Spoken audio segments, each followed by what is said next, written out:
Hello codon Beerus, कैसे हो आप सब बढ़िया। तो जैसे ही आपका एंड टर्म का रिजल्ट डिक्लेयर हुआ था उसके बाद काफ़ी बच्चों की क्वेरी ये आ रही थी कि आप ये बताओ किसी का स्कोर अगर कम रह गया हो तो वो इम्प्रूवमेंट एग्जाम कैसे दे सकते हैं। ये मेकअप एग्जाम का फंडा क्या है, क्या मेकअप एग्जाम क्या होता है, आप इसके बारे में बता दो। आपका अगर ग्रेड कम है तो मैं कैसे इंप्रूव कर सकता हूँ, अगर किसी ने एग्जाम ही छोड़ दिया एंड टर्म का तो उसका क्या होगा। तो इन सब के बारे में हम डिटेल में डिस्कस करेंगे। और मैं आपसे बोल दूं, इससे पहले भी मैंने वीडियो बनाया था, तो अगर आपने पिछला वाला वीडियो अगर आप नहीं देखे हो तो आप वहाँ पे देख लो, तो वहाँ पे काफ़ी सारे आपके डाउट क्लियर हो जाएंगे। अगर वहाँ से कोई डाउट बचता है तो आप इस वीडियो को कंटिन्यू करो, इसमें क्या करेंगे हम डिटेल में पूरा डिस्कस करने वाले हैं। तो चलिए पहले स्टार्ट करते हैं आपका ग्रेड पॉइंट और आपका जो ग्रेड लेटर है इसको समझते हैं कि कैसे कौन कौन से ग्रेड तक आप पास हो। और अगर आपका ग्रेड यू आता है तो इसका मतलब क्या होगा, आई ग्रेड होगा तो आपका क्या मतलब है। तो देखो, अगर आपका ग्रेड डैशबोर्ड में लेटर एस शो कर रहा है इसका मतलब कि आपका जो ग्रेड पॉइंट है वो क्या है 10 है और आपने एक डिसेंट स्कोर किया हुआ है, ठीक है, एग्जाम में। तो ये आपका बेस्ट स्कोर है एस। अगर किसी का ए है तो उसका ग्रेड पॉइंट क्या होगा 9 होगा। अगर किसी का ग्रेड पॉइंट बी है वो भी पास होगा और उसका ग्रेड पॉइंट क्या होगा 8 होगा। अगर उसका ग्रेड पॉइंट सी है, ग्रेड लेटर सी शो कर रहा है तो वो भी पास है और उसका ग्रेड पॉइंट क्या होगा 7 होगा। अगर डी है तो उसका ग्रेड पॉइंट क्या होगा 6 होगा। अगर ई है तो उसका ग्रेड पॉइंट क्या होगा 4 होगा। यानी कि अगर एस से लेके ग्रेड लेटर, अगर एस से लेके अगर आपका ई तक देखो, S A B C D E, अगर इनमें से किसी भी में ग्रेड में अप्लाई करते हो यानी कि आप क्या हो, आप सक्सेसफुली वो सब्जेक्ट पास कर लियो। अगर आपका ग्रेड लेटर यूज हो करता है इसका मतलब कि आपका ग्रेड पॉइंट क्या है 0 है और आप उस सब्जेक्ट में फेल हो, ठीक है। तो आपको समझ में आ गया कि ई तक अगर आपका है तो आप पास हो, अगर यूज हो कर रहा है तो आप क्या हो, फेल हो। और कुछ ग्रेड होते हैं, जैसे ग्रेड लेटर होते हैं, जैसे डब्ल्यू क्यू हो गया, आई हो गया, उसके बारे में हम समझेंगे। तो भी आपने ये समझा कि अगर एस से लेके ई तक है तो आप पास हो, यू हो तो फेल हो, ठीक है। अब देखो, काफ़ी बच्चे जो होंगे वो ये सोच रहे होंगे कि कब मैं इंप्रूवमेंट के लिए जा सकता हूँ। तो देखो, ये पूरा टोटली आप पे डिपेंड करता है। जो आईआईटी मद्रास है वो भी ये रिकमेंड नहीं करता है कि आप एक ही टर्म के कोर्सेज को रिपीट करते जाओ।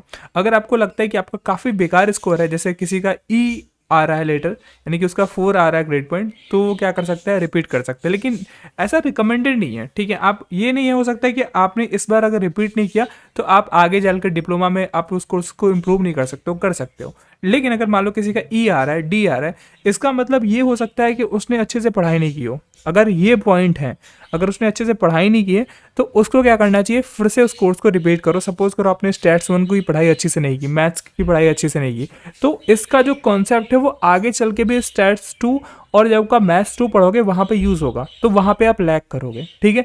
तो अगर आपको लगता है कि आपने अच्छे से पढ़ाई नहीं की, आप इसको और इम्प्रूव कर सकते हो, तो क्या करो, आप इम्प्रूवमेंट के लिए जाओ। अब मैं बताऊंगा कि इम्प्रूवमेंट का क्या केस होता है।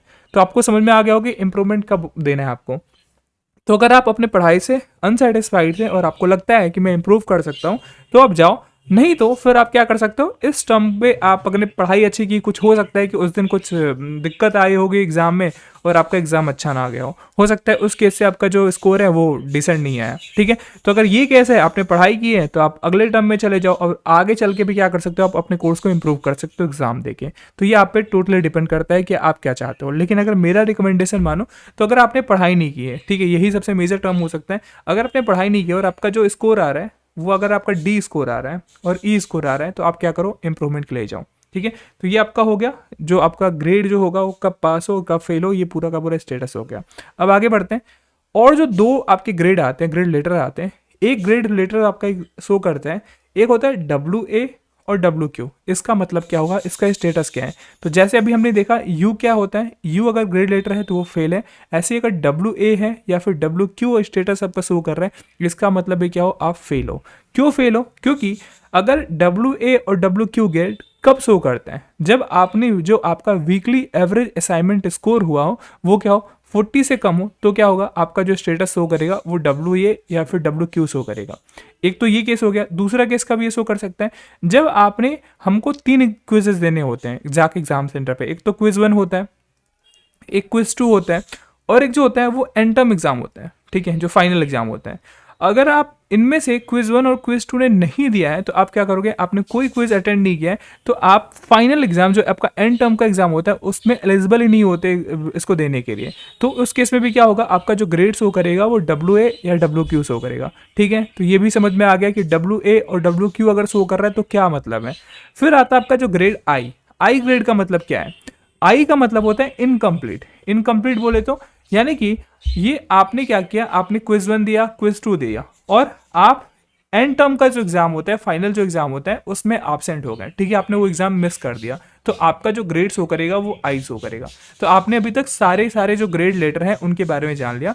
अब हम आगे बढ़ते हैं, अब देखते हैं कि क्या कौन इंप्रूवमेंट के लिए जाएगा, कब कौन मेकअप एग्जाम देगा, कब पूरा कोई रिपीट कोर्स कब करेगा, उसके बारे में जानते हैं। तो सबसे पहले जो आपका आता है वो आता है आपका इंप्रूवमेंट के लिए। कौन इंप्रूवमेंट के लिए जाएगा, तो मैंने भी बताया कि अगर आपका एस ग्रेड है तो आप क्या ही इंप्रूव करोगे, आपका तो डिसेंट स्कोर ऐसे ही, आप इससे 10 ग्रेड पॉइंट से ऊपर क्या ही लाओगे, तो एस तो आप रिपीट करोगे नहीं, या फिर इंप्रूवमेंट के लिए जाओगे नहीं। इंप्रूवमेंट के लिए वो जाएंगे जिनका सपोज करो कि ए है, वो चाहता है कि वो एस लेके आए, तो ए से लेके ई तक जितने भी ग्रेड वाले हैं वो इंप्रूवमेंट के लिए जाएंगे। अब यू वाला इंप्रूवमेंट के लिए नहीं जाएगा, क्योंकि यू वाला तो ऑलरेडी फेल है, उसके लिए अलग टर्म है, ठीक है।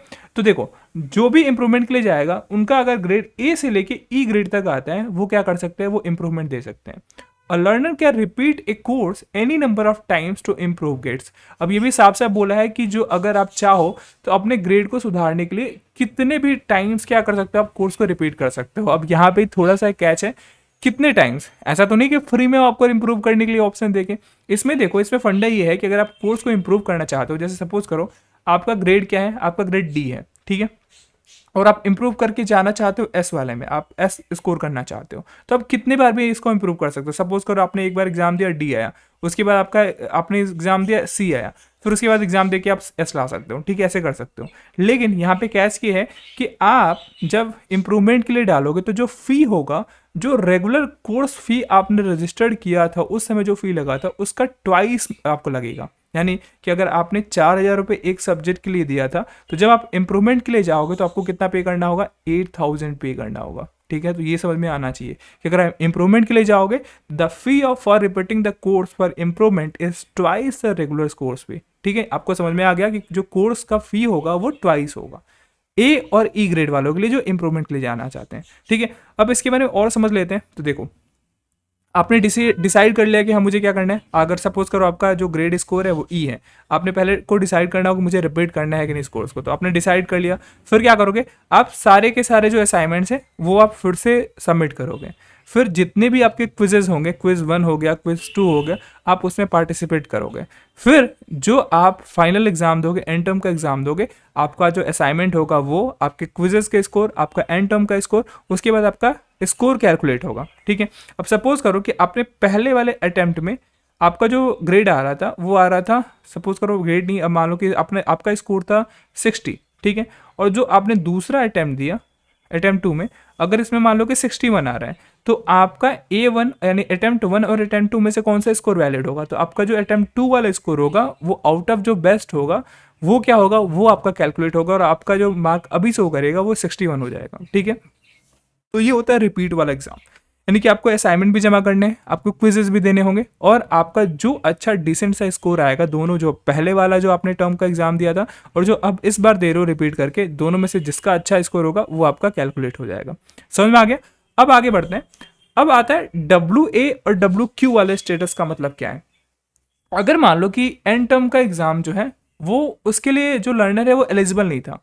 कब लर्नर एलिजिबल नहीं हो सकता है, तो मैंने यहाँ पे पूरा डिस्कस किया था आपका, जब WA WQ के बारे में बताया कब एलिजिबल नहीं हो सकता है, कब उसका WA WQ स्टेटस शो करेगा, जब उसका वीकली जो एवरेज असाइनमेंट स्कोर है वो 40 से कम है, या फिर उसने कोई भी क्विज अटेम्प्ट ही नहीं किया, तो वो क्या करेगा, उसके स्टेटस WA और WQ शो करेगा, ठीक है। तो ये आपका केस हो गया। और फिर दूसरा जो केस बनता है वो बनता है WA WQ, और दूसरा जो केस बनता है वो U, यानी कि दोनों केस में क्या है, ये जो स्टूडेंट है वो फेल है, ठीक है। अगर आप फेल हो जाते हो तो आपके पास क्या ऑप्शन है, तो फेल हो जाते हो तो आपको करना क्या होगा, आपको कोर्स को रिपीट करना होगा, ठीक है। और आपका जो पूरा जो कोर्स होगा, the learner must repeat the entire course, पूरा का पूरा जो कोर्स होगा, जो सब्जेक्ट होगा वो आपको रिपीट करना होगा। अब इसमें क्या क्या इंक्लूडेड होगा, आपको सारे के सारे असाइनमेंट जमा करने होंगे, क्विजेज देने होंगे, और फिर से आपको एंड टर्म का एग्जाम देना होगा, ठीक है। और उसका जो कोर्स का फ़ी होगा वो जितना आपने रेगुलर कोर्स फ़ी दिया था पहले वाला, अगर मान लो 4000 आपने दिया था, तो फिर से क्या करना होगा, इतना ही आपको पे करना होगा। इसके लिए आपको ट्वाइस फी नहीं पे करना है। तो आपको समझ में आ गया होगा कि अगर किसी का भी ग्रेड यू है या फिर डब्ल्यू है, डब्ल्यू क्यू शो कर रहा है, तो वो फेल है। और फेल के टाइम में क्या होगा, वो कोर्स को पूरा रिपीट करेगा, ठीक है। उसको फीस नहीं ज़्यादा मिलेगी, देनी पड़ेगी, जितना कोर्स का फी है उतना ही देना पड़ेगा। और आपको असाइनमेंट भी जमा करना है, क्विज भी जमा करना है, और जो आपका एंड टर्म एग्जाम है वो भी देना होगा, ठीक है। अब देखो जो ये इम्प्रूवमेंट वाले से अलग है। कैसे इम्प्रूवमेंट वाले से अलग है? इम्प्रूवमेंट वाले में आपका जो फी है वो डबल हो जा रहा है, और जो आपका अगर फेल हो आप, तो क्या हो रहा है, आपको जितना रेगुलर कोर्स का फी है उतना ही आपको जमा करना है, ठीक है। अब समझ में क्या हो गए, आगे बढ़ते हैं। अब जो दूसरा केस आता है, तीसरा जो केस आता है, हमने देख लिया कि ए से लेके ई तक ग्रेड वालों का, हमने डब्ल्यू क्यू ग्रेड देखा, हमने यू ग्रेड देखा क्या ऑप्शन है। अब बचता है कि किसी का ग्रेड अगर आई शो कर रहा है, तो आई मतलब क्या होता है, आई मतलब कि जो लर्नर है या फिर स्टूडेंट है वो एब्सेंट हो जाए फाइनल एग्जाम में, तो क्या उसका स्कोर आएगा, यानी क्या ग्रेड शो करेगा, वो आई ग्रेड शो करेगा। तो उसके पास दो ऑप्शन है, एक तो वो मेकअप एग्जाम के थ्रू जा सकते हैं, ठीक है, और दूसरा जो ऑप्शन है वो क्या कर सकते हैं, कोर्स को रिपीट कर सकते हैं। अब मेकअप एग्जाम क्या होगा और रिपीट कोर्स क्या होगा, तो सबसे पहले हम मेकअप एग्जाम को समझने से पहले हम रिपीट कोर्स के बारे में समझ लेते हैं। तो देखो, रिपीट कोर्स का मतलब क्या होता है कि आप पूरा का पूरा जो कोर्स होगा वो रिपीट करोगे, ठीक है। फी कितना लगेगा, जितना रेगुलर कोर्स का फी है उतना ही आपका फी पे करना होगा। आपको सारे के सारे असाइनमेंट, आपके जो क्विजेज होंगे वो देने होंगे, और आपको एंड टर्म का एग्जाम देना होगा। ये पूरा का पूरा रिपीट कोर्स सबका सेम ही प्रोसेस है, ठीक है। आपको पूरा कोर्स इंटायरली रिपीट करना होगा, और इस केस में अगर आपका आई ग्रेड है तो भी आपको फी फुल जितना आपका रेगुलर कोर्स फी है उतना ही देना होगा, आपको डबल चार्ज आपसे नहीं लिया जाएगा, ठीक है। अब मेकअप एग्जाम क्या होता है, ये आपका खास है। अब आप इस केस में मेकअप एग्जाम में कब देते हो, जब आपका ग्रेड आई हो, और आई मतलब क्या होता है, इनकम्प्लीट, यानी कि आपने वो एंटम का जो लास्ट एग्जाम था, फाइनल एग्जाम था, उसमें आपने उसको मिस कर दिया। वही आपने एग्जाम मिस किया है, आपने क्विज 1 दिया हो, क्विज 2 दिया हो, तो इसका मतलब कि आपका ग्रेड आई है। आपका अगर आपने इंटर्म का एग्जाम ही छोड़ दिया है तो आपका आई ग्रेड शो करेगा। अब इस केस में क्या होगा, मेकअप एग्जाम के लिए आपको केवल और केवल एंड टर्म एग्जाम देना है, ठीक है। अगर आप चाहो तो केवल और केवल, अगर मान लो कि क्विज 1 में आपका स्कोर अच्छा सा है, क्विज 2 में भी अपना अच्छा स्कोर किया, लेकिन जब आपका एंड टर्म का एग्जाम था कुछ दिक्कत आ गई और आप इसको क्या कर दिए, मिस कर दिया, आपने इसको अपेयर ही नहीं किया, आप गए नहीं, आप एब्सेंट हो गए। तो अगर मान लो कि आपका क्विज 1 भी अच्छा है, क्विज 2 भी अच्छा है, अब इसको इंप्रूवमेंट की जरूरत है नहीं, तो आप चाहो तो आप अगले टर्म में क्या कर सकते हो, केवल और केवल एंड टर्म का एग्जाम दे सकते हो। यही क्या कहलाता है, मेकअप एग्जाम कहलाता है, ठीक है। Reappear for the end term exam, ये आपका क्या होगा, मेकअप एग्जाम। कंडीशन क्या होता है, कंडीशन ये होता है कि आप अगले ही टर्म में the learner attends only the end term exam in the subsequent term. Subsequent term में क्या कर सकते हो, आप मेकअप एग्जाम दे सकते हो। इसकी फी क्या होगी, फी होगी फाउंडेशन लेवल पे अगर आप कोर्स को कोई रजिस्टर्ड किए हो तो उसका जो मेकअप एग्जाम का फी होगा, यानी केवल आप एंड टर्म का एग्जाम दोगे तो आपको केवल 1000 रुपये देना होगा। अगर आप डिप्लोमा डिग्री लेवल के हो तो उन कोर्सेज के लिए अगर आप मेकअप एग्जाम देना चाहते हो तो 2000 रुपये जमा करना होगा। अब कुछ टर्म्स हैं, इनको आप ध्यान से देखो। देखो, पहला जो टर्म है, if the learner reattempt the, क्या बोल रहा है, देखो, if the learner reattempts the exam in the immediate next term. अगर मान लो कि आप इस टर्म में, सपोज करो आपने जो अभी सितंबर टर्म दिया था, ठीक है, सितंबर टर्म में आपने एंड टर्म एग्जाम मिस कर दिया, तो आपके पास अगर ऑप्शन है कि आप सितंबर टर्म के बाद जो अगला टर्म आएगा वो जैन टर्म आएगा, ठीक है, जो अभी स्टार्ट होगा।